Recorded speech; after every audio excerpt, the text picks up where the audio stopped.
Challenge చేస్తా ఉన్నా, రేవంత్ రెడ్డి గారు మీరు చెప్పండి, ఆ ప్రయాణం జరిగిందా జరగలేదా? హరీష్ రావు గారు మీరు చెప్పండి, ఒకే ఫ్లైట్లో మీరు రేవంత్ రెడ్డి గారితో కలిసి వచ్చిండ్రా రాలేదా? ఆ తర్వాత నుండే నా మీద ఈ కుట్రలు జరుగుతున్నాయా లేదా? సరెండర్ అయింది మీరు.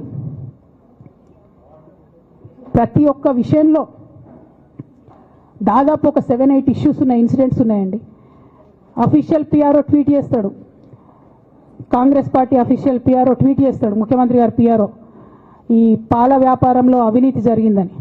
తెల్లారి 2-3 పేపర్లలో వస్తుంది, 3వ రోజుకి మాయమైపోతుంది. అదే కేటీఆర్ గారినేమో 3 సార్లు విచారణ పేరుతో పిలిచి వేధిస్తారు.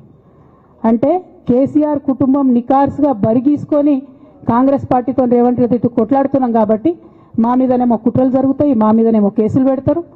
మీ మాత్రం 1 or 2 days హెడ్లైన్స్ వస్తే తర్వాత న్యూస్ గాయబవుతుంది. ఎన్ని జరగలే చెప్పండి హరీష్ రావు గారి విషయంలో? ఫస్ట్ పాల వ్యాపారం మీద ఏమొచ్చినాయి ఆరోపణలు?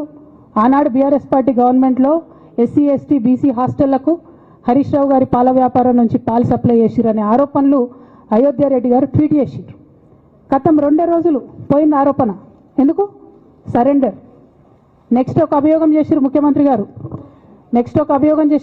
గారు, రంగనాయక్ సాగర్ దగ్గర ఆయన ఫామ్ హౌస్ ఉంది, అది ప్రభుత్వ భూమి, కబ్జా చేసిండని. 1 day headline, 3rd day news గాయబ్. No case, nothing. కేటీఆర్ పరిస్థితి ఏంటి? ఎన్ని కేసులు పెట్టిరు కేటీఆర్ అన్న మీద? ఎన్నిసార్లు పిలిచిండు విచారణకు? ఇవన్నీ పక్కన పెడదాం, నిన్నటి లేటెస్ట్ ఇష్యూ మాట్లాడదాం.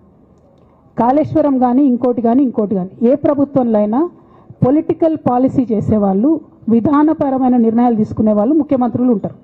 కింద ఉన్నటువంటి మంత్రులు దాన్ని ఎగ్జిక్యూట్ చేయాలి. కేసీఆర్ గారు ఒక పాలసీ డెసిషన్ తీసుకున్నారు, నేను కాళేశ్వరం ప్రాజెక్టు కడతా, దానికి ఇన్ని డబ్బులు ఇస్తా అని. ఆనాడు మంత్రి ఎవరు?